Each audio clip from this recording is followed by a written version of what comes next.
Well, hello, everybody. Welcome. Good evening. We'll go ahead and call this meeting to order. Clerk, will you please call the roll? Agent. Here. Flag. Halliburton. Here. Sanchez. Here. Willits. Here. Woodings. Here. 5 present, 1 absent. Thanks. And first up, welcome, Eric. We've got Eric with interim budget changes. Thank you very much, Madam Mayor, members of the council. We have 11 interim budget changes for your consideration this afternoon, 5 for fiscal year 2022 and 6 for fiscal year 2023. All of the interim budget changes for your consideration this afternoon are cost neutral. Looking first at the fiscal year 22 recommended adjustments. The first one is related to wildfire incident assignments.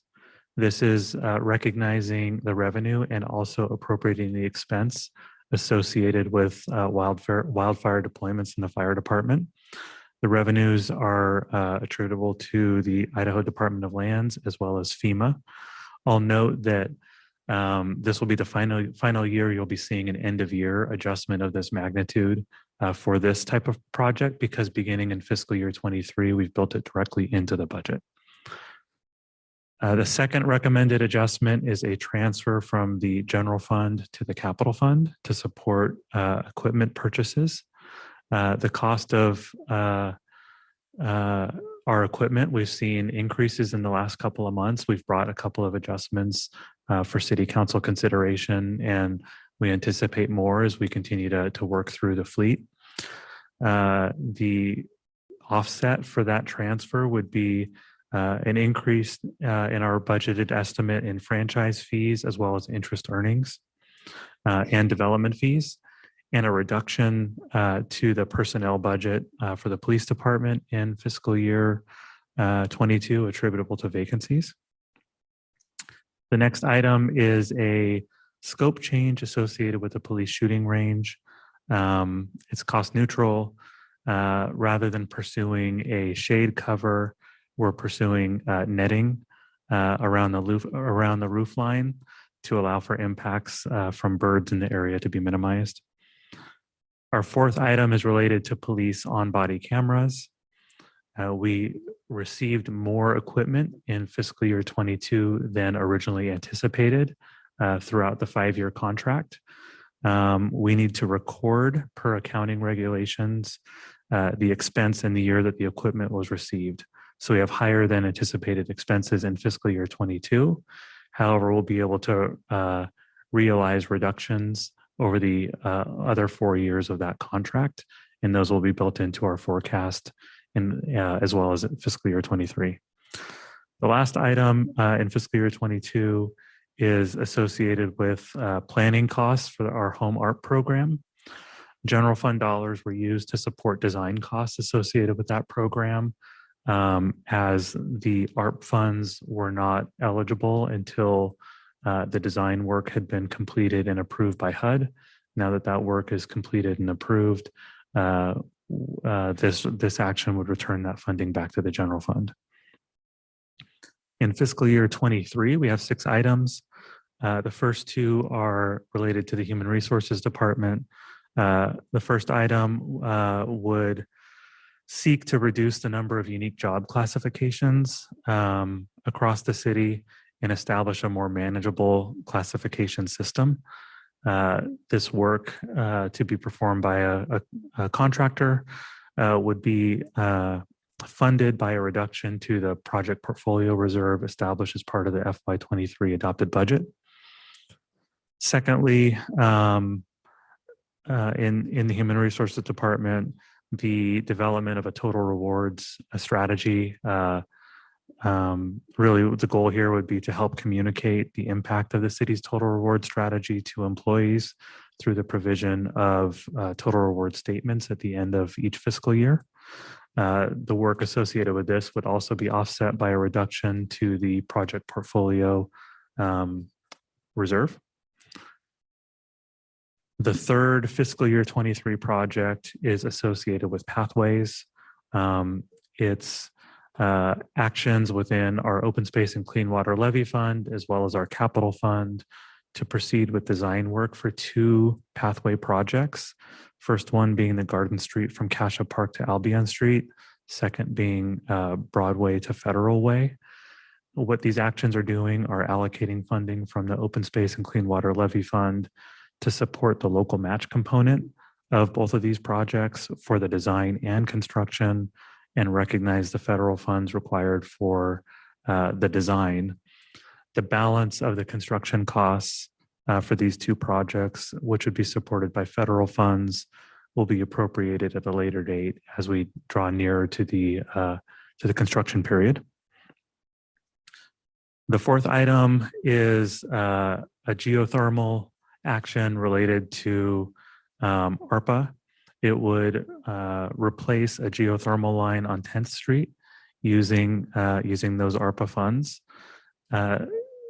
These funds were originally budgeted in the general fund, and this action moves the funding for this project into the capital fund, into the geothermal fund, now that we have a cost estimate associated with this project. We anticipate that the work will be completed in the spring or summer of fiscal year 23 in conjunction with an ACHD project to resurface 10th Street. This action is being brought forward for consideration now as we need to purchase some equipment to complete that project. Fifth item is recognition of grant funds from the state of Idaho Department of Environmental Quality for water education programming out of the watershed. And the sixth item is also a geothermal item, shifting funding from operating to capital based upon accounting rules. There's really no change in the overall funding associated with this program, just lining up the funding with where it's going to be recorded. With that, I'd be happy to stand for any questions. Madam Mayor. Eric, thank you so much. The materials are always so thorough. I did have a question about the pathways, and obviously we're all very excited about that. It's an incredible amenity for the city. Do you know the priority, like why these sections versus other sections? And maybe Councilman Halliburton knows that answer, but just curious about how the rollout is being developed. Thank you very much, Council Member, for that question. I might defer to somebody else in the room, or be able to come back with Sure. information on that one if somebody else is able to speak to that. Madam Mayor, Yeah, go ahead. just real quickly, that Garden Street one is a pretty exciting project. It's actually been one that we've been told was impossible for about 10 years. And then when we found out it would be possible, we never thought we would have funding for it. And so the ability to get the grants there, it goes straight into Cassia Park. And the alternative to get to Cassia Park is to walk on or ride on 2 extremely busy streets. And so with our parks plan of trying to get that 10-minute walk, this has been one of our highest priority projects for almost a decade. So it's pretty exciting to get this one in here. And these are both in areas that would be considered underserved. So from an equity standpoint, it's pretty awesome connections into 2 little spots. Thank you. And I'll just say too, on the larger question of decision making, I mean, we were so excited that we were able to build momentum and make these happen. The pathways plan that was approved by council delineates the target pathways around the city that we seek to invest in. And there are 2 that we've moved further forward. That we've moved forward before these 2. This is the planning. We've also been able to finish the acquisition of 2 that are in the Bora Park area of the city.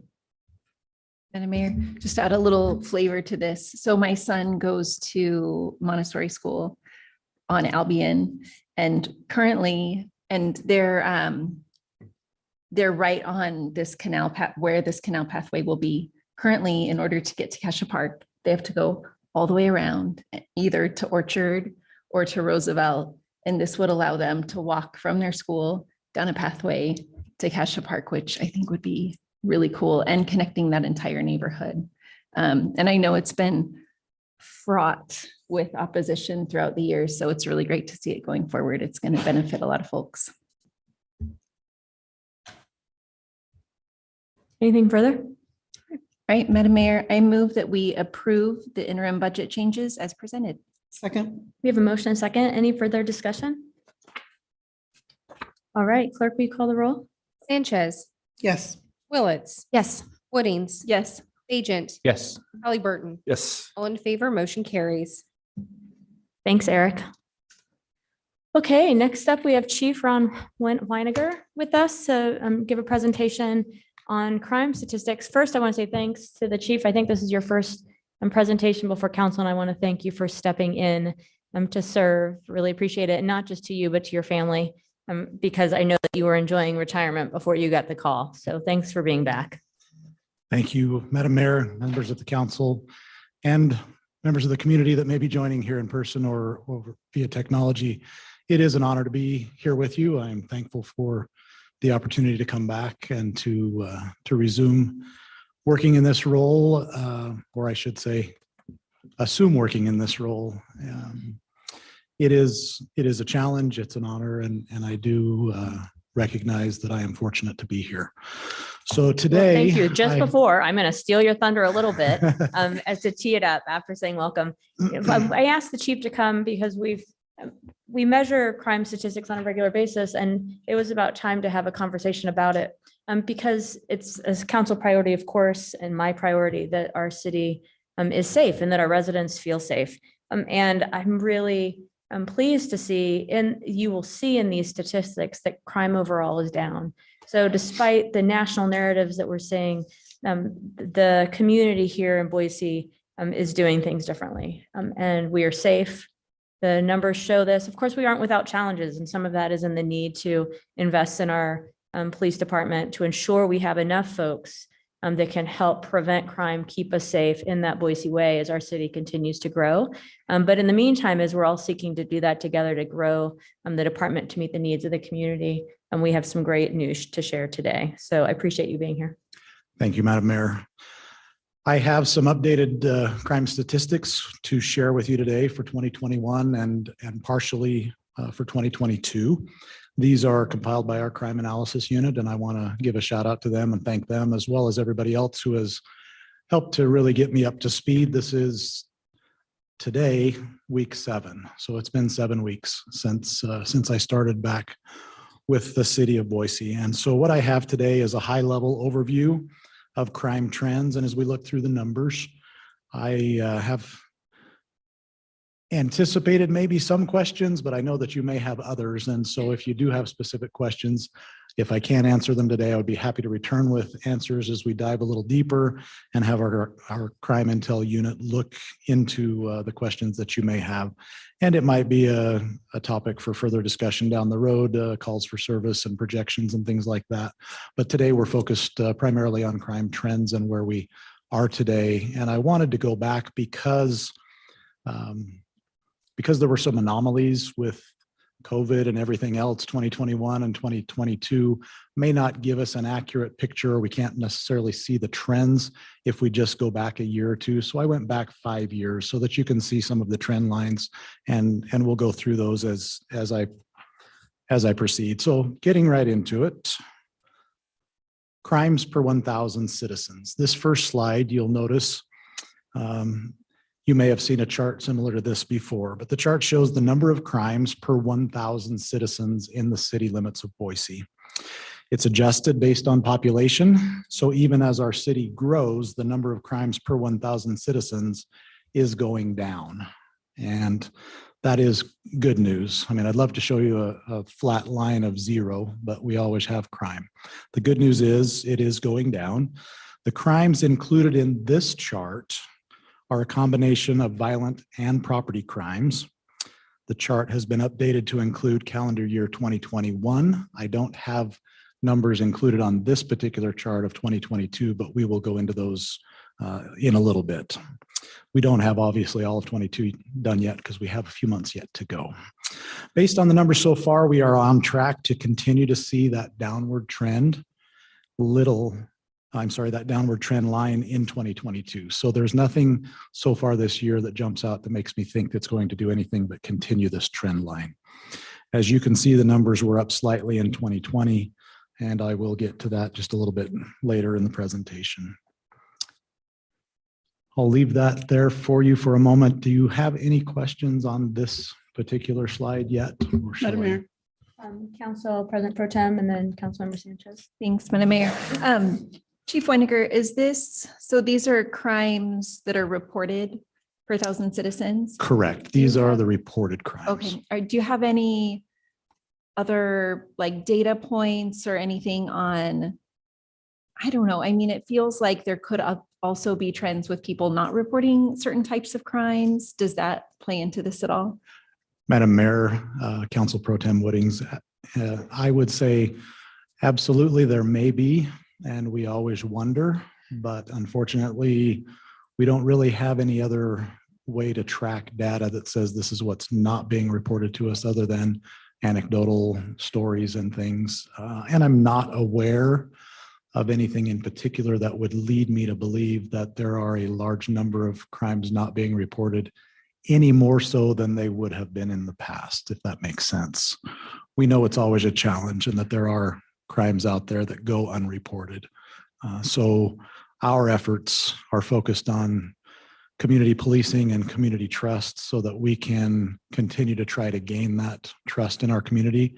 And I know we have challenges. I know we have a ways to go and improvements to make, but right now these are the numbers that we have to work with. And I believe they are fairly accurate in comparison with prior years, if that makes Great. sense. Thank you. I appreciate that insight.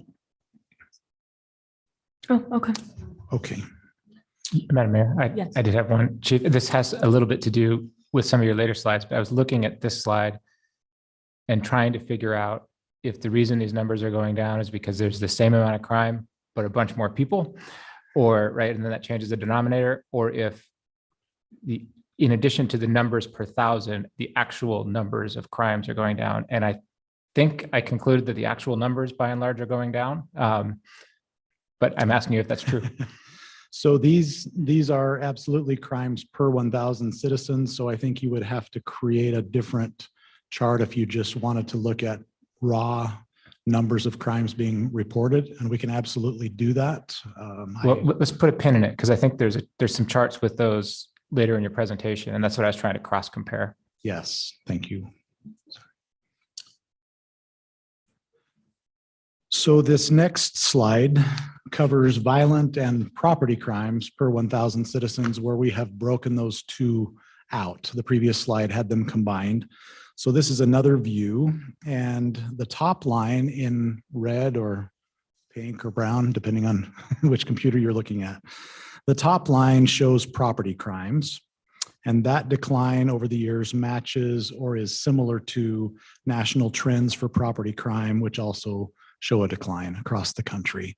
So we're not exactly in lockstep with across the country. I think we probably are doing a little bit better, but that is a trend that we see nationwide, that those property crimes, and this goes back 21 years. I gave you a big snapshot so you could see that line over a couple of decades, but that shows a pretty significant decline from up in the high of 41 per thousand down to today, or at the end of 2021 at 13.8 per thousand property crimes. And once again, are there people who just don't even bother calling the police when their car gets broken into, or things get stolen, or their house gets burglarized? Absolutely. We know that's the case. Some of that may have to do with trust in policing, and some of it may just be that they don't think it's worth their effort or their time. The violent crime rate is the green line along the bottom of the chart, and that trend continues to stay in the same range as we have seen for the last decade or even two.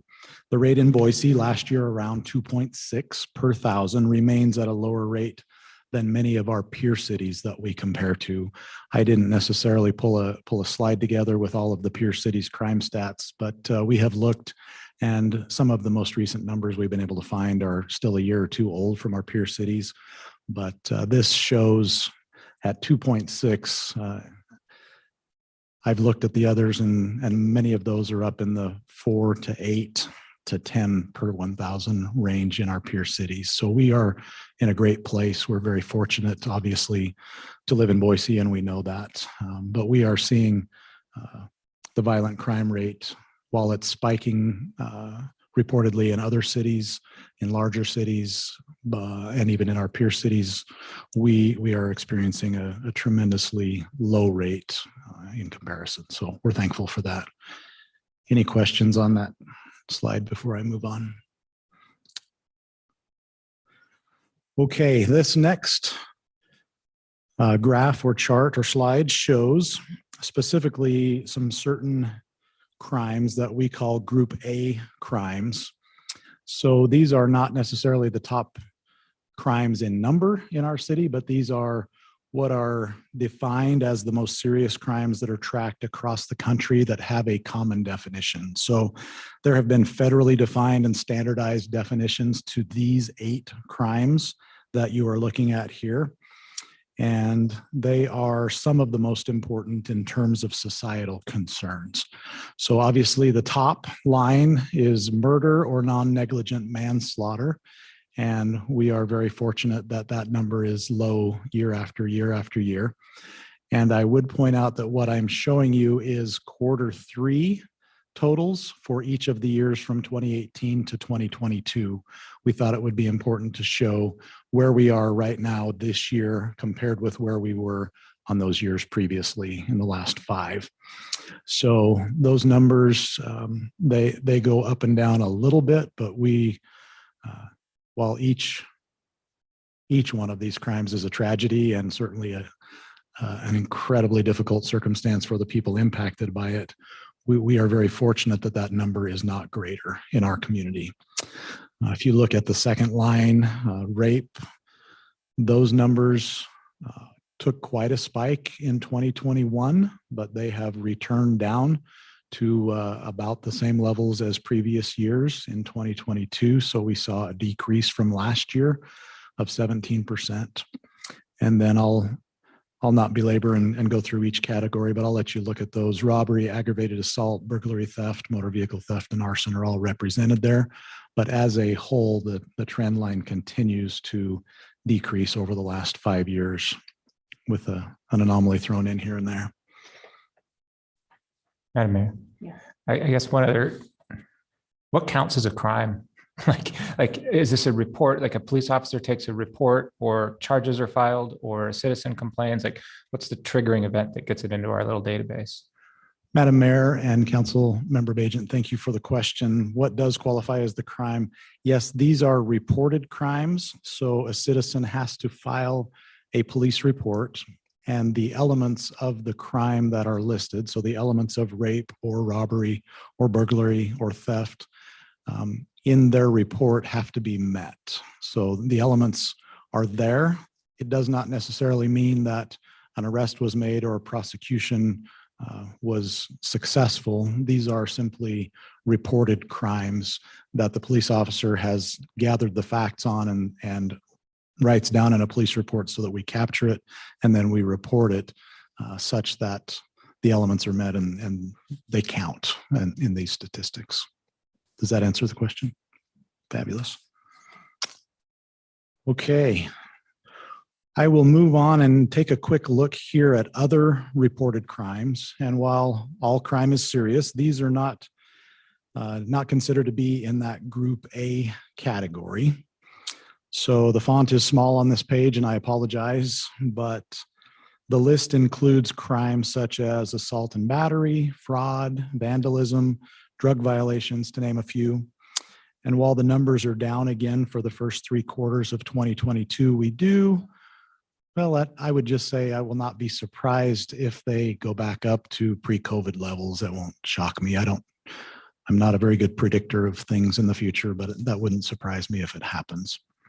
So I will leave that there for just a couple minutes for you to look at and kind of digest. But you can see things like assault and battery, when you look at the numbers, they're much greater than our sexual assaults, our kidnappings, or forgery, counterfeiting. Those numbers are quite a bit lower. Fraud crimes are always one of the highly reported crimes, and we also know that there are many who don't report being victims of fraud because they're embarrassed not generally because they distrust the police, but they're embarrassed to admit that they have lost money and they don't want family members to know, or whatever the case may be.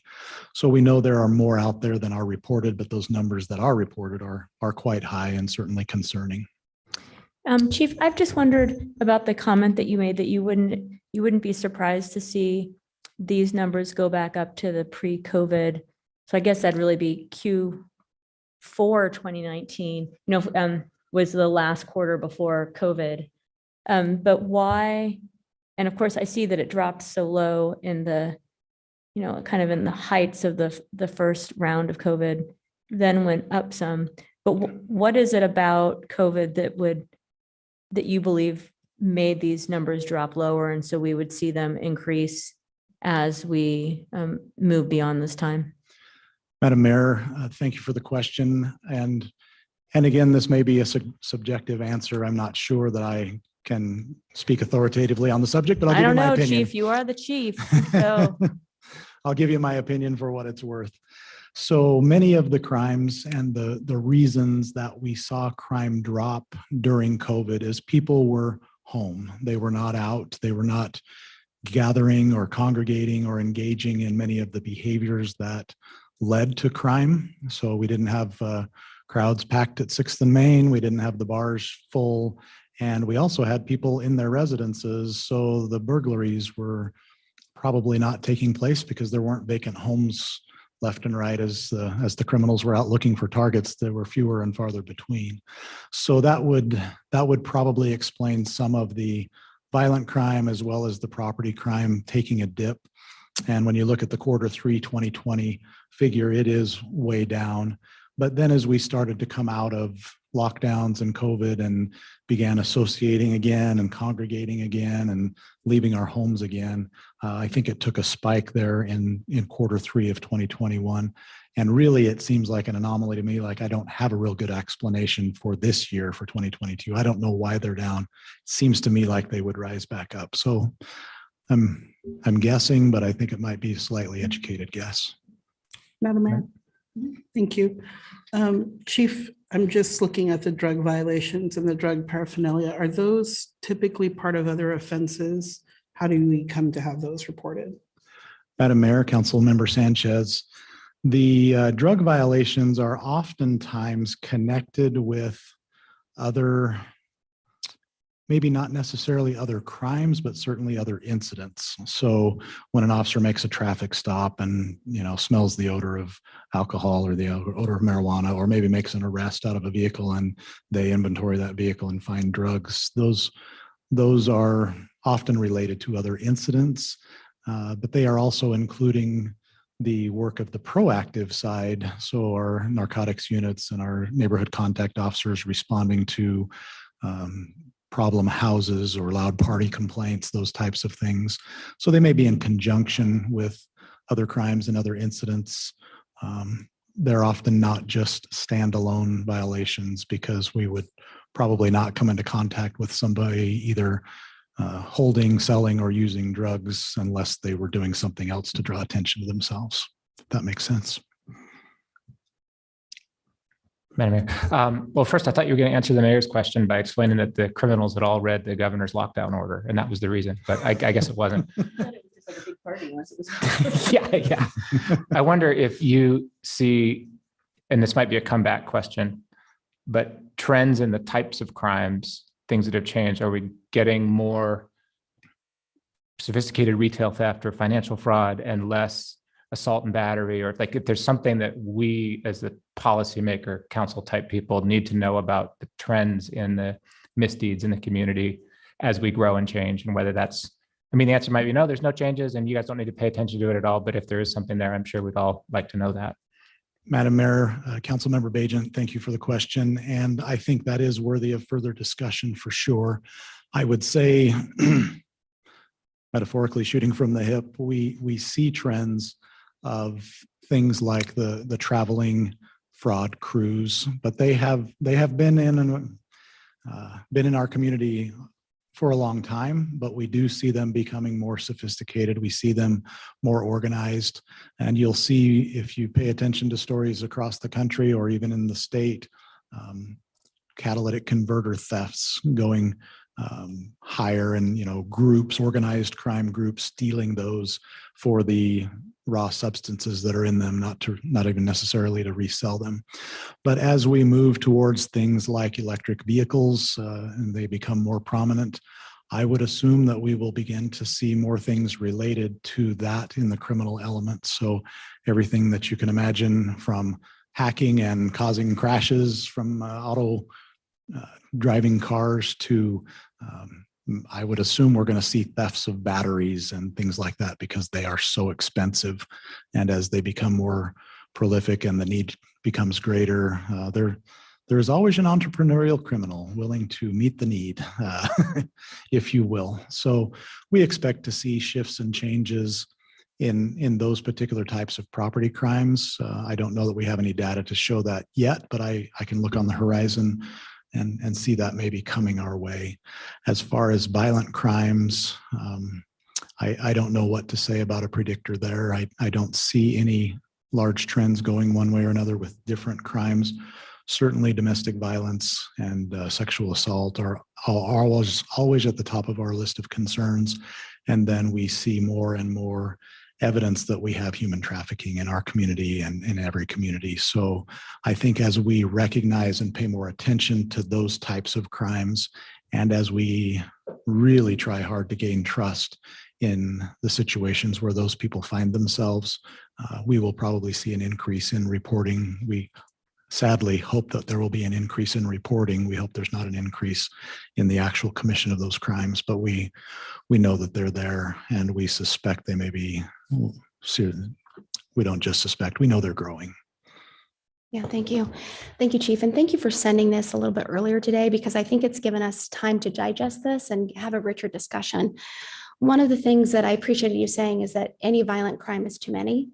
But if we're going to get a report, one like this is good, because it shows a downward trajectory.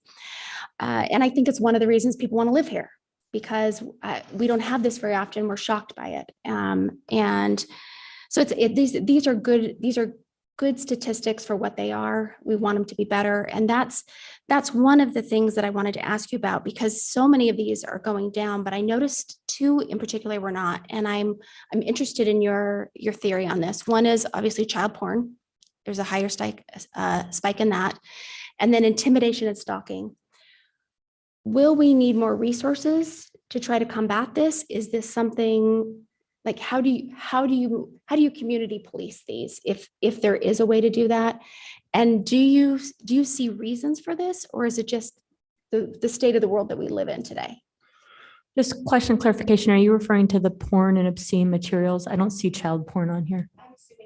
I'm assuming that's child porn. Oh, gotcha. Okay. So we don't need to move slideshows. You're talking about this one.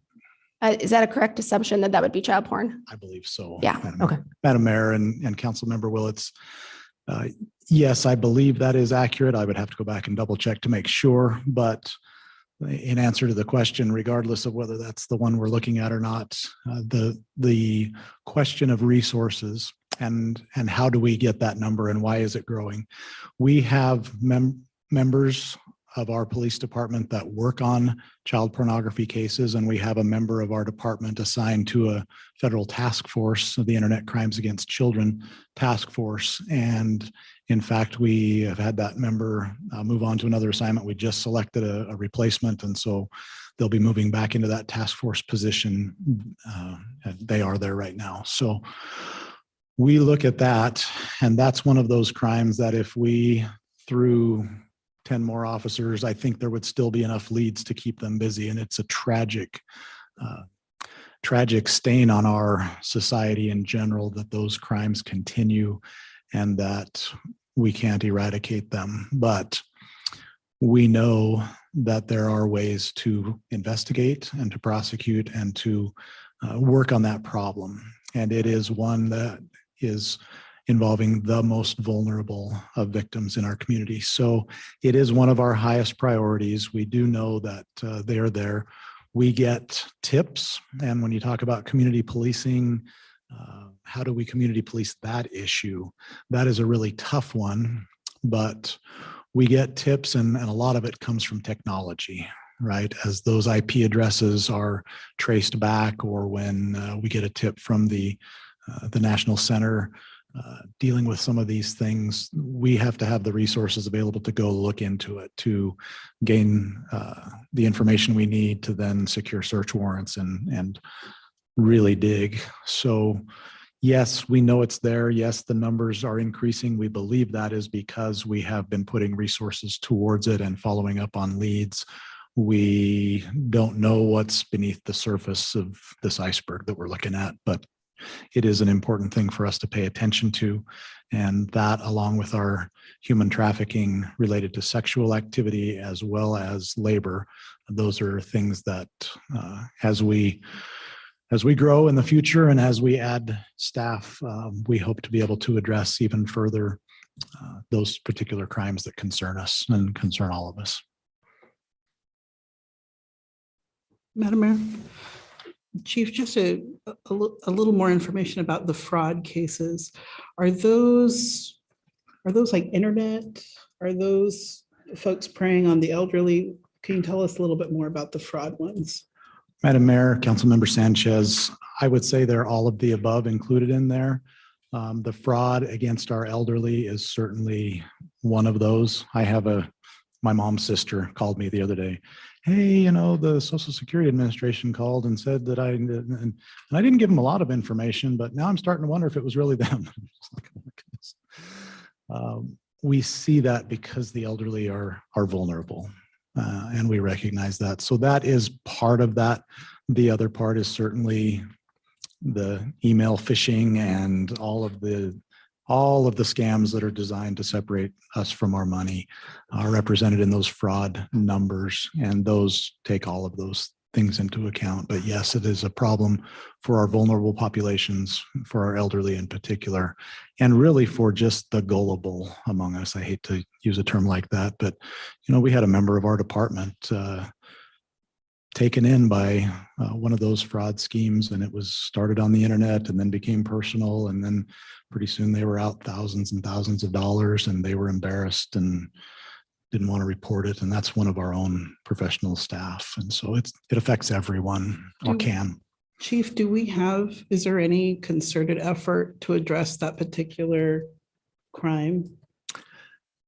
Councilmember Sanchez, I was walking out the door to come down here today, and I was watching the filming of the weekly podcast with Detective Thorne that he goes, and we try to put that information out there of his weekly tips about trying to prevent those fraud cases. And that's his 100% focus. And so we do devote resources. Our communications folks are continually pushing out messages. Of course, we're always open to finding new ways to connect with people and make sure they're aware of these things. But I know he personally has been doing things to try to get that message out, and we have with him in conjunction for many, many months now on a almost weekly basis. Is there collaboration with the AG's office, the Consumer Protection Unit, about these particular crimes? I think they are always in collaboration. I don't know how often that communication is taking place, but we certainly are willing and responsive when things like that come up. Some opportunity for us to work together. Thank you, Chief, because I too know people who have been victimized by this, and I think you're right. I think there's a lot of people who are really embarrassed by it. Mm-hmm. And there are, I think, family members who are at a loss when they don't have like legal guardianship over a person to stop them from losing thousands of dollars of income to some of these schemes. So thank you for highlighting that. Thank you. Well, thank you, Chief. Appreciate it. Madam Mayor, thank you for the opportunity. I thought there was no way I would take 30 minutes, but it looks like I have. So hopefully you can stay on schedule. And next up, we're going to talk about the programmatic funds for our recovery dollars, better known in bureaucratic speak as ARPA dollars. I want to thank the team that's worked on this. You've put in a lot of work. You've kind of met the interest in council and in my own interest, and really doing all we can to ensure that as many dollars get out to the community as possible, as quickly as possible. And I also want to thank the organizations that Chloe will be talking about today the YMCA, the United Way, and Idaho AE. I just need to say IAEYC. It's better for me to say the whole thing. The child care group for partnering with us to help move these funds directly into the hands of our community, and particularly those who are most vulnerable and most in need of them. That's child care providers, kids that need mental health services, and others. And so look forward to hearing. Welcome back, Chloe, Thanks. to hearing from you today, and then to seeing the next step move ahead with these funds. Thank you. Good afternoon, Madam Mayor and Boise City Council. As the mayor mentioned, I'm here to give an update on 3 of the ARPA community external projects. We're using the terms interchangeably in anticipation of your approval of these 3 agreements at the 6 o'clock agenda this afternoon. These 3 agreements represent 5.5 million of the total 10 million in ARPA funding that council approved to provide direct pandemic relief to our community. My plan is to go through each project with an update on progress made to date, and then give you an overview of the agreements for approval. Our partners from the YMCA and the United Way are joining us today, and so I will pause at the end of each update to answer any questions you might have for me or for our guests. The first update that I have is to provide an overview of the childcare stipend checks. The city is partnering with the Idaho Association for the Education of Young Children, who will distribute those funds upon approval of the amendment. You will forgive me in advance if I mispronounce the IAEYC as I go through. It's quite a mouthful. As you recall, the program was designed to recognize the sacrifice and contribution that childcare workers made at a time when childcare was deemed both an essential service and also extremely challenging to provide. After extensive work that staff did to identify and contact all eligible recipients in the city, 1,245 workers and providers applied for and will receive $1,500 checks. The identification of eligible recipients could not have been done without the support and help of the City of Boise Clerk's office, in particular Ed Kopp, who spent a significant amount of time to identify workers and update city records as people went in, applied for the stipend via the RISE program that IEAYC hosts. Staff then worked with IAEYC to confirm the eligibility, and upon approval of the agreement, IAEYC will begin issuing the checks and plans to get those out into the mail and into the hands, but no later than December. So what does that actually mean about the amendment that is up at council at the 6 o'clock meeting? As you recall, a total of 3 million was originally approved for the childcare stipends. This number was based specifically on the number of license holders in the city, which is 135 facilities and 775 workers, which meant that a total of 1,900 potential applicants were contacted via mail and social media in that initial outreach effort. After the outreach was conducted and the applications were received, we unsurprisingly did not receive as many applications as those who are eligible. And ultimately, we are funding the vast majority of those who are eligible. 65% of those who were contacted did apply for and are eligible to receive the funds. However, that leaves about 1 million remaining. And so based on those final numbers, we are asking council to approve an amendment to the agreement to adjust the amount IAEYC will receive. Those remaining funds will be redirected to carry out other ARPA community programs even further than they otherwise would have been able to. And I will be back to you in December with updates on those remaining programs and funds. I will now pause briefly before moving on to the why. Does the council have any questions or comments about the childcare stipends or this amendment? Madam Mayor. Chloe, I just want to make sure that I'm understanding the Yes. finances. So we approved 3 million. You've obligated 1.5 of that. You believe that you'll obligate another 465,000. And so the whole project, instead of the original 3 million, is going to be 2 million. Correct. Great, thank you. Okay, moving on to the YMCA. The next agreement for your consideration is a one-time 1.5 million contribution to support the Y in its efforts to serve the individuals and families in our community who were disproportionately impacted by the pandemic. The YMCA was selected to receive this funding because it is uniquely positioned within our community to utilize the federal funds to directly serve citizens who were negatively impacted by the pandemic. We are confident these funds will directly support individuals, families, and youth in the areas of youth development, healthy living, and social responsibility, which are the 3 pillars of the YMCA.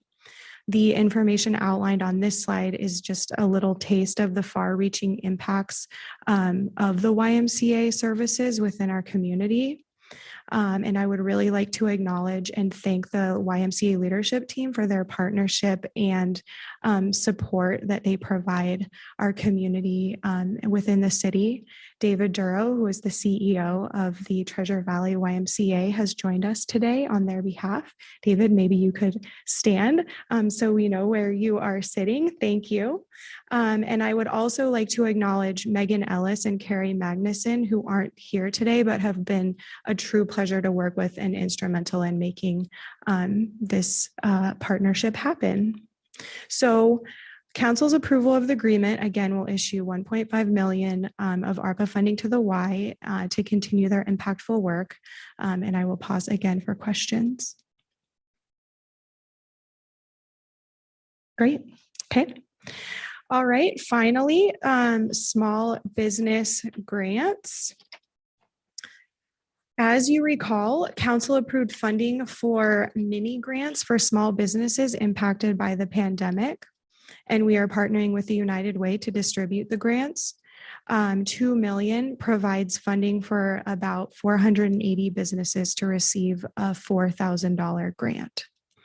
Upon approval of the agreement, city staff will initiate outreach to approximately 2,100 businesses and based on specific criteria. So we have gone through and looked at all of the businesses that live within the city of Boise and who are considered very small. So think under 20 employees with less than $1 million a year in sale and belong to specific industries. So trades like auto repair, plumbing, or salon services. Once applicants are determined to be eligible, they will also be prioritized on qualities like minority status, household income, and education level. So essentially, we are really prioritizing businesses who may have fallen through the cracks during the pandemic, during that initial pandemic response. And we really want to prioritize businesses who haven't received any pandemic-related funding up to this point. The application, upon approval of the agreement, the application will open on Thursday, the 17th, and remain open through the end of January. We have translated the application into 3 languages to ensure maximum outreach, and those translations are available on the website and on the application form that United Way is hosting for us. So United Way is intaking the applications and then will ultimately distribute the grant dollars upon the final decision of who will be eligible to receive the money. The United Way team is also here. Tim Jackson is here on behalf of the team that we have worked with. Thank you, Tim. I would like to thank you for your partnership and the dedication that you and your team have shown in serving our community. Nora Carpenter, Juan Bravo, and Mark Nile have also been fabulous to work with and integral in making this happen. That is all I have. Madam And Mayor. We've got three people asking. I'll go first. It strikes me that with the small business grants, that some of these could be refugee-owned businesses or refugee-owned childcare providers. And I'm wondering if we have any plans of when we're reaching out or working with that particular example, these childcare providers that might qualify for this one, that they also may have staff members that qualify for our other ARPA funding for childcare. Does that make sense? Good question, Councilmember Halliburton. I think, are you asking if a childcare provider could also be eligible to receive a small business grant? Kind of. So if let's say that we're just going to make up an example. So there's a childcare provider that's a refugee-owned business, and they're eligible, through this criteria for this particular grant. But maybe they don't know that they have staff members that are eligible for our other grants. Like, do we have a way of communicating if we're doing some outreach and communicating with these groups that they might actually have people who would qualify for other assistance? Does So that make sense? Councilmember, I'm going to jump in and see if I can rephrase the question. Please do. Are you asking if we are making sure that all the childcare providers, so all the teachers, if you will, within a childcare were made aware of the grant opportunity they had, the $1,500, in addition to the owner who's potentially a refugee, her, himself, and one of the childcare providers? Yeah, absolutely. It just strikes me that if we're going to be doing outreach for this particular grant, that there's maybe an intersection with those two, where if we're doing outreach for either one of those, there may be an opportunity to do outreach for both. Gotcha. Okay. And so Chloe, there was specific outreach that went not to just the owners of childcare centers, but individual, I always call them teachers for my kids, but individual childcare providers. So that outreach you could talk a little bit about that, and then what you're going to do for these other programs as well. Yes, thank And then you. whether or not there's an intersection, or we ought to be going back to the childcare providers. Yeah, thank you, Madam Mayor, Councilmember Halliburton. I will explain, I think, to the best of my ability. So the outreach has been conducted for the childcare, both providers, so owners of facilities, providers, and then also individual childcare workers, and everyone who was contacted, including those who received direct outreach, but also in a larger effort via other media outlets. We've gathered them up into the application form and have identified all of those eligible applicants and are ready to send them a check upon approval of the agreement. The small business grants, to be eligible, that 2,100 group has been identified specifically. Specific industries have been identified that are not childcare. So we didn't want the Venn diagram to overlap because we feel fairly confident that we have reached all of the childcare workers within the city of Boise. Great. Madam Mayor. Great. Yep. Thank you. Sorry. It's good to see you, Chloe. So in regards to the folks who may need to use the translated application, is there also technical assistance for folks in those languages? Thank you, Councilmember Sanchez. Yes, we have provided the translations via the website that we are hosting as the city of Boise. And part of that is saying, here is who you can call for actual help to go in and fill the application out, because unfortunately, we are only able to provide the actual application where you're going in and filling out your information in English. So our attempt is to put translations in a couple of different places so that people can access them, and then we're providing technical support for someone to go in and actually fill it out. Thank you. Chloe, could you give us some more details about what that $4,000 would go to? Like what is the grant applying to do? Thank you, Councilmember Willits. The $4,000 is essentially money for the beneficiaries to do with as they need and like. So we part of this is that they have they either exist within a qualified census tract, or they have experienced negative outcomes because of the pandemic. And so the intent in giving this $4,000 is that they are able to apply it towards any number of things that they've been struggling with over the course of the last 2 years. So if they need to, anything related to operations or hiring and managing staff to paying off a debt or purchasing equipment. Follow-up. Mhm. So this could go towards debt payments if they applied for that. Councilmember Willetts, I might have misspoken. I'm looking towards maybe Kate Nelson. Do you know Kate?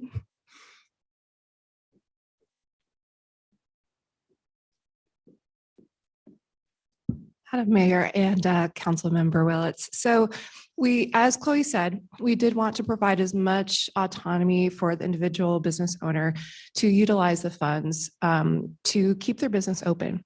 And so we landed on this number and these industries really with the knowledge that this particular segment of business owners in our community were largely unsuccessful in securing funding through PPP, the Restaurant Recovery Fund, EIDL funding, those other federal programs that have existed. We did not stipulate as to whether or not they could pay down debt.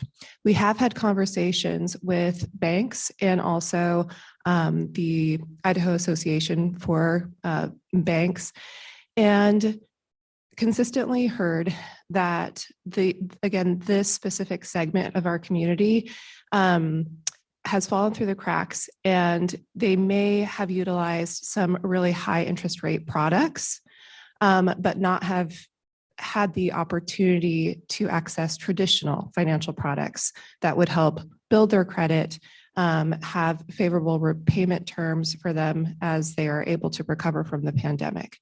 So there is, again, the ability for these entrepreneurs to pay down some debt if that's what they choose to do. And a follow-up. Mhm. So what I'm hearing is that, and Chloe used the word Venn diagram, and I think that's great. So these folks would be folks that haven't participated in other federal monies, or could they have? Councilmember Willetts, that's the intention. Okay. We are really hoping to target those who have fallen through the cracks. And then I'm assuming that the grant will have a review process. So it's not you apply and you actually have to have criteria, benchmarks, you have to show that you've done things. Correct. We are asking applicants, thank you, Kate, to go through an eligibility process. So do you meet these specific qualifications? And if you do, then you can move on to what we're calling prioritization. And that would then be, have you received funding in the past? What is your education, household income, et cetera? And each of those elements will assign a score to the applicant. And then after we receive all the applications, there'll be relative ranked list of all of the businesses. I guess I would also like to say the great thing about the ARPA funding is the general flexibility that we have in which to spend, and we are able to provide a pretty open-ended grant to these businesses because of the flexibility, the flexible nature of these dollars. Mayor, I just want to commend staff on getting this going. I remember early in the pandemic, this was something that bubbled up really quickly for me, as all of these very small businesses were just shutting down and they had no idea how long they would be shut down. When they reopened, it was often with limited capacity. So there was a lot going on that was, really impacting businesses that have very little flexibility in their budgets to stay open without revenue. So I think that this is really great. And I would just add, I'm not sure that it always kind of bubbles up in our language access, but I do know a lot of these businesses are run by Asian immigrants. So that might be something to make sure that we're making that language access available as well. One more, and then we got to move. To the Yeah, next just one more quick thing. So excited about this, and I'm really excited that we're partnering with United Way because they do grants. is something that they do. There's expertise there. They're in touch with the nonprofit community and all sorts of other businesses. So they know how to process these grants. My hope is that, that these businesses, that we make it as easy for them as we possibly can so that they can really get to work as fast as they can and not have to invest so much time and effort and stress and energy. So I hope through the process, we can really make that, from both the reporting and the eligibility aspect, as easy and streamlined and as much assistance as we can so we can get it rolling. Thank you, Councilmember Halliburton. That is all I have for today. I will be coming back to you all in December with an overview of the mental health agreements that we have coming up. Thank you very much. Really Thanks. appreciate it. Okay, so now we have 2 items left, and I just want to clarify the 2 items. First, I've asked Hannah to come and share with council the status of the citizen-led ballot measure related to parks. And so she's going to cover the process, the status, and then after Hannah's presentation, Doug Holloway is here, Director of Parks, to come back with what we have done to protect our parks.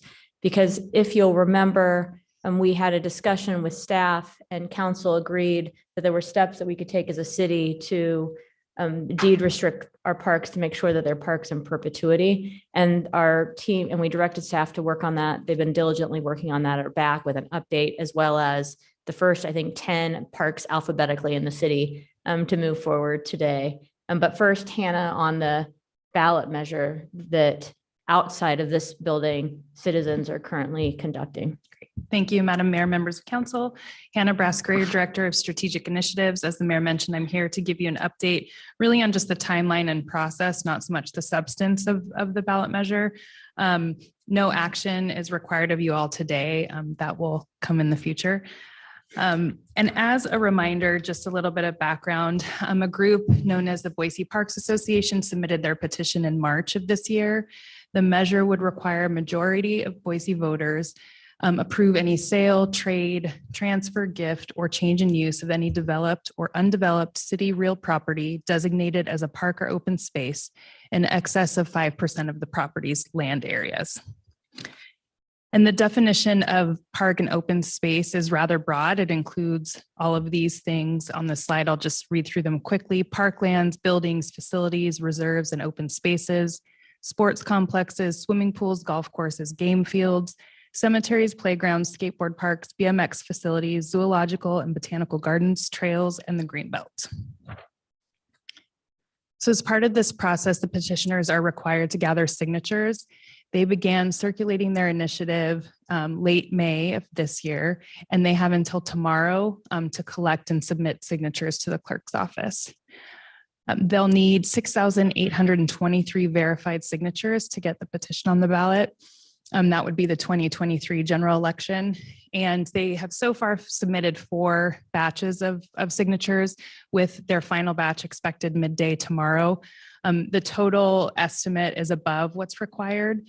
Also of note, the county usually suggests that petitioners submit 25 to 30% more than the minimum required, just to account for unverified signatures. And with this final batch, we expect that they'll meet that threshold. So when signatures are submitted to the clerk's office turns those over to Ada County Elections for verification. They'll continue that process through tomorrow's final batch. The county's indicated that they won't begin that verification until after the final batch is submitted to them tomorrow, at which point they have 60 days to verify the signatures. They are also canvassing the results of our last general election at the same exact time. So they have indicated it will likely take most, if not all, of those 60 days. So that puts us at January 16th, 2023 to have signatures verified. So all the dates I'm going to mention are working off of that date. There will be a little wiggle room if those signatures come back earlier. So then council is required to hold a public hearing and a discussion and a vote within 30 days of signatures being verified. So that would put us mid-February of 2023 for that public hearing.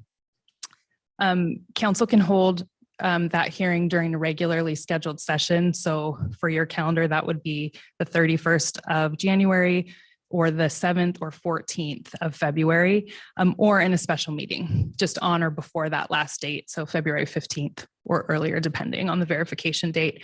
And that hearing has to be noticed, legally noticed at least 7 days in advance. And this is, I'll walk you through this, but this is a general flow chart of your options moving forward once you get to that public hearing. So in the green on top, that's where we are now. Tomorrow is that due date for signatures, and then the verification by January. Within 30 days, that mid-February date, again, you will hold a hearing, at which point you have two options. You can adopt the ordinance as written. At that point, you do not have latitude to make any changes, or you don't adopt the ordinance at that hearing. If you don't adopt the ordinance, the longer part of the flow chart there, arguments for and against the initiative would be submitted in July. Petitioners can submit a rebuttal in August. The voter pamphlet would be prepped and distributed in September, and then it would go on the November 2023 ballot. And obviously the ordinance will fail or pass. If it does pass, it goes through a process with the clerk's office and the mayor to canvass the votes. And then it would go into effect July 1 of 2024. On the other side of the chart, your other option is to adopt the ordinance in your vote at that meeting. And then it would be three scenarios after that. It would be codified as written, and that would be upon publication within 30 days of that hearing. You could amend the ordinance after you pass it. So again, the important part is you can't amend it until you've adopted it. You could amend it, or you could repeal it in full. With that, Madam I will Mayor? stand for questions. Yeah, I have a quick one. Sure. Is the ordinance, when it goes out to public vote, is it a simple majority? It's like plus one vote, there's no 66% or anything like that? Madam Mayor, Just majority. Councilmember Willetts, yep, it's a majority. Thank you. Madam Mayor, two questions.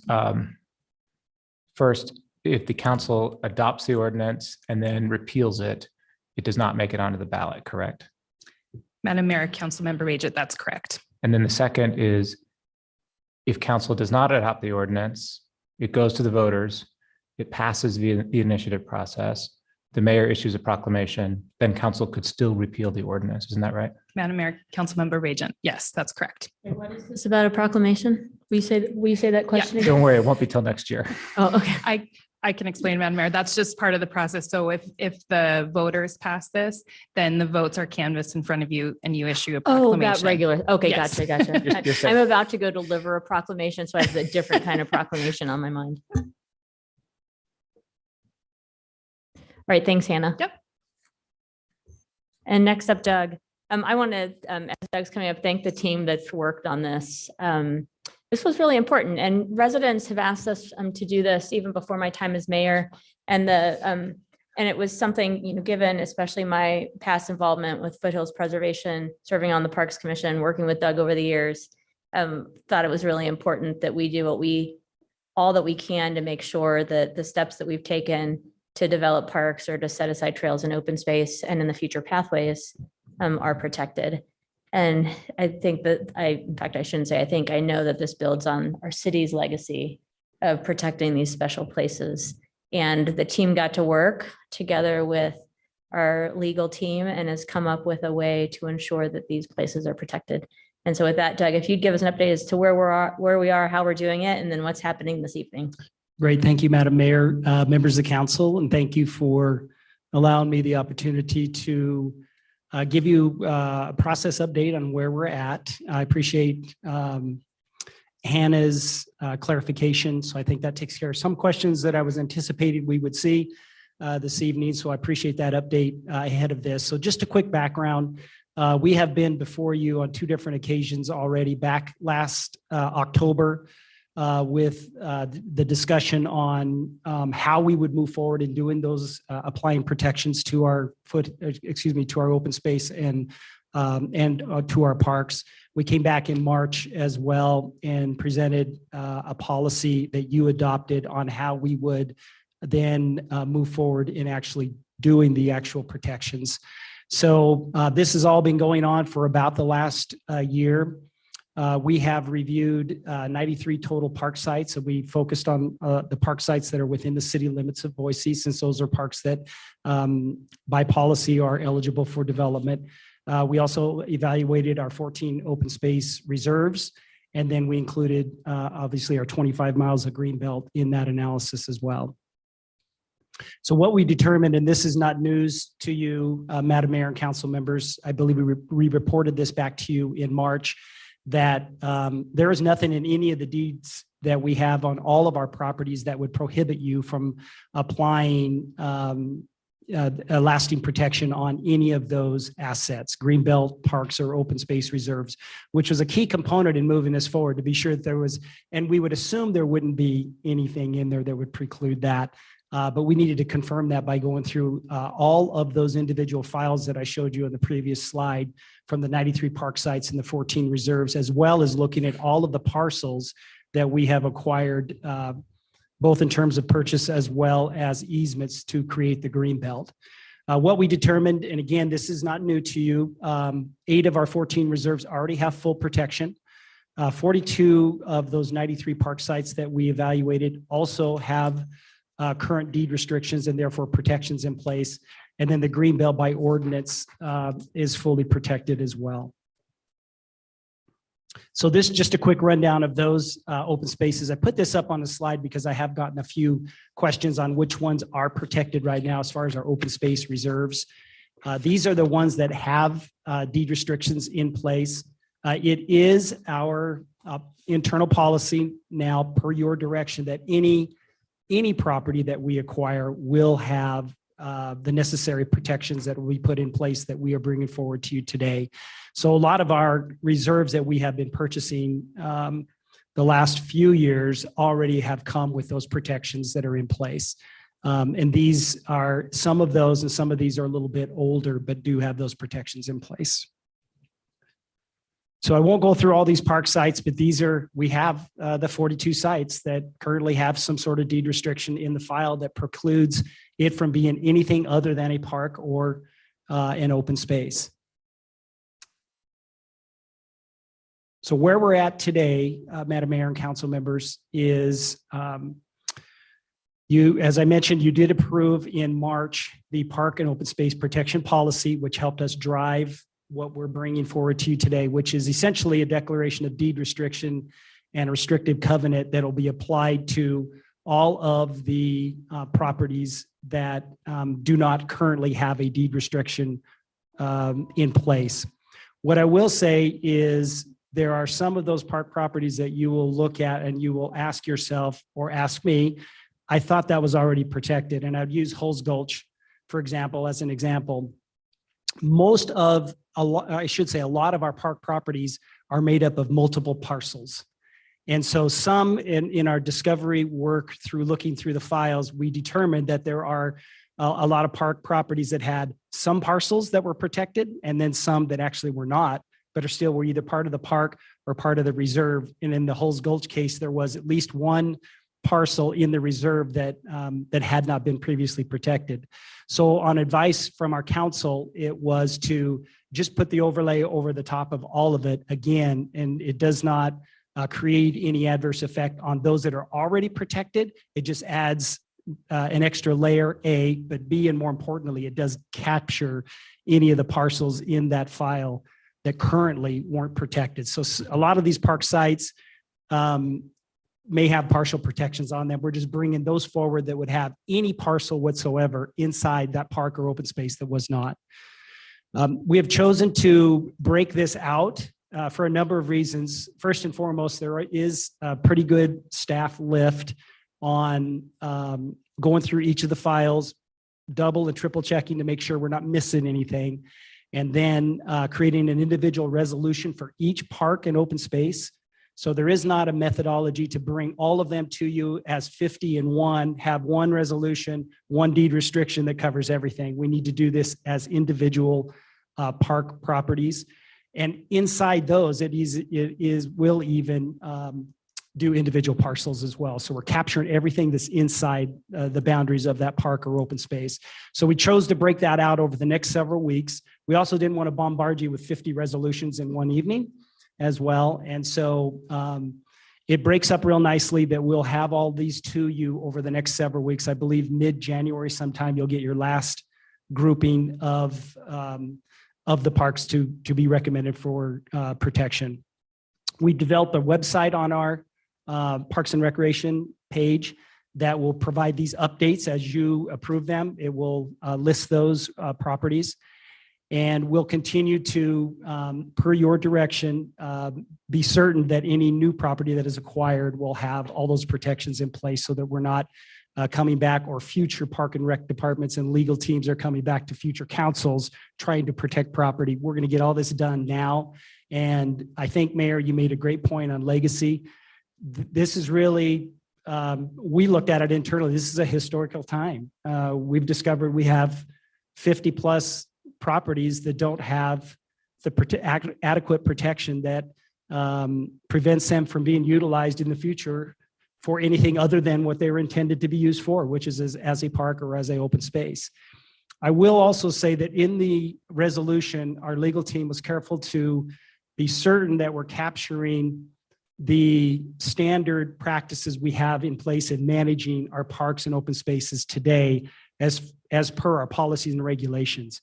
And what we mean by that is we want to make certain that in the future, a future council would look at this and maybe there would be a proposal to come forward to put, for example, a maintenance yard inside of a park, and could argue that that's not part of a park, a standard practice you would do inside a park, which in our standard practice, it is. So we have most of our parks, a lot of our parks have maintenance facilities, and Morrison Park has 2. And it's a required amenity we need to have in order to maintain the park. And that's just one example. Another could be a shared parking process in the future. And we have a couple of those where we share parking at Fort Boise with St. Luke's, and we share parking with some school district properties as well that are adjacent to park properties. So we just want to be sure that the language provides some flexibility into the future for future councils to be able to say, no, that is a standard practice from a policy or a procedural perspective. And so we want to protect that moving forward to make sure there's flexibility with future councils. Madam Mayor, are you okay with questions now, or do you want to wait to the end? Thank you. So Doug, Councilmember Bajent kind of played the what if game. So I'm going to play it a little bit here too. So we passed the policy, we passed these deeds. Can a future council come back and say, we're going to make that into a subdivision? I'm going to turn it over to Rob Lockwood, who I think has got a good answer for that. Madam Mayor, Councilmember Willits. I think that's something that we've talked about in the past, and I think Rob could discuss that. Sure. Thank you, Doug. Mayor McLean, Councilmember Willits. Kind of the frustrating answer is it's a little bit up in the air. There's sort of this general notion that future, like one council can't necessarily bind a future council, but you don't really find it also codified in law. So I think at a minimum, a future council would have to, one, come back, change the policy, go through a process to evaluate the deed restriction, and then see if they can act. However, within the actual deed restriction itself, I was pretty particular to use terms like perpetual and conveyed to the public. So I was looking at properties such as the Grove Plaza, where we wanted to be very particular and ensure that the public has that perpetual right to use the park in a particular, time, place, manner, where Doug can still manage the parks. So my view is, I think if a future council were to try to do that, I think you could have an advocate or a member of the public come in and challenge that right there, that, hey, you've given me as a citizen taxpayer this perpetual right, and I'm asserting it. So I didn't mean to get too far in the weeds there. Well, and I'll jump in here too. There's a difference just in plain speak rather than, sorry, Rob, attorney speak. An ordinance can always be changed, whether it be an ordinance passed by ballot measure, an ordinance passed by council. A deed restriction is very different. It's a much deeper protection because it's written into the property, and the language, as Rob mentioned, will be perpetuity. So this is the way we truly get at long-term preservation of parks, open spaces, and pathways. Mayor McLean, yeah, that's correct. And this will be recorded. So it will be in the chain of title forever. And I won't go into the legal mumbo jumbo on that part. But that's because, and then we're going to move on from this question, but that's because it's a deed restriction versus an ordinance, is that it's on the deed, it gets recorded. There's many steps that would have to be taken versus a council in the future deciding to change an ordinance, which is fully within their right. Okay, Madam Mayor, council members. So this it just gives you the list of those parks that we will be and open space that we will be bringing forward to you. In red are the first 10 that will be on your council agenda this evening via resolution. If you choose to pass these this evening, then our legal team will record, as Mayor just mentioned, those restrictions on the deed and on the title of the property. And Madam Mayor mentioned earlier that we're just going in alphabetical order. That's the best way we felt to do it, is just start with A's until we get through them all. But again, we anticipate having the last batch to you sometime in mid-January. And I'm happy to stand for any questions. Madam Mayor, Doug, can you go back to that last slide for a second? So as somebody with the last name Woodings, I'm usually last, but I just want to point out that on this list, my neighborhood park is first because it's Aldape Park. And so I just think that that's really cool. This is a park that is enjoyed by many children in all seasons of the year. It's little tiny. There's no parking. It's completely inaccessible to anyone who's not walking to it. And it's well maintained. We absolutely adore it. So I just wanted to give a little shout out for my neighborhood park. Madam Mayor, Yes. I'm just curious, maybe Rob or for Doug, like as we go through the deeds for all these parks, are we catching other things that we're also fixing, other deed or recording problems just in the paperwork that we're also fixing while we're in there doing this anyway? Madam Mayor, Councilmember Bajent, yes, absolutely. We're discovering lots of stuff. Like we found a park that actually had in the deed, you can sell it whenever you want to sell it, for example, which Should be followed up by we are not, because we are deed restricting it. That's correct, Madam Mayor. So yes, absolutely. Anything we see that we feel is an impropriety in the file, we are fixing that as we go along. Awesome. Thank you. Madam Mayor? Yes. Thank you, Doug. So 2 other process questions. One is this specific policy, and then also as we go through these deed restrictions are only for property and current operating parks within the city right now, correct? So there's no other parks that are on the outside of Boise that haven't been annexed or that are not functioning yet that are included in the deed. I'll jump in here because we're doing city limits, but Primrose Park is an example of one that we just named that's still an empty lot that hasn't been developed yet. But it's land within the city limits that's designated as a park. And so it's going to be deed restricted with the Ps. Okay. Well, as a W, I also appreciate what Councilmember Wooding said. One more question on this. So are there any other parks that we won't, and this goes to the mayor's answer, that currently exist that aren't on this list that are within the city limits, or have we got them all? Madam Mayor, Councilmember Willis, we've got them all. There are, I will point out, a few parks that we either have a lease on the land that would be difficult to, at this point in time, we wouldn't be able to deed restrict because it's under another ownership. And an example of that is the Cherie Buckner Webb Park. Okay. And then we also, Veterans Memorial Park is actually owned by the state of Idaho. And then Fairmont Park and portions of Hillside Park are owned by the Boise School District. And so those are inside the city limits. We maintain them, we manage them, we schedule them. We have set them aside to discuss further with those entities on how we might be able to pursue some sort of protection for them. But it is their property to make that decision as opposed to ours.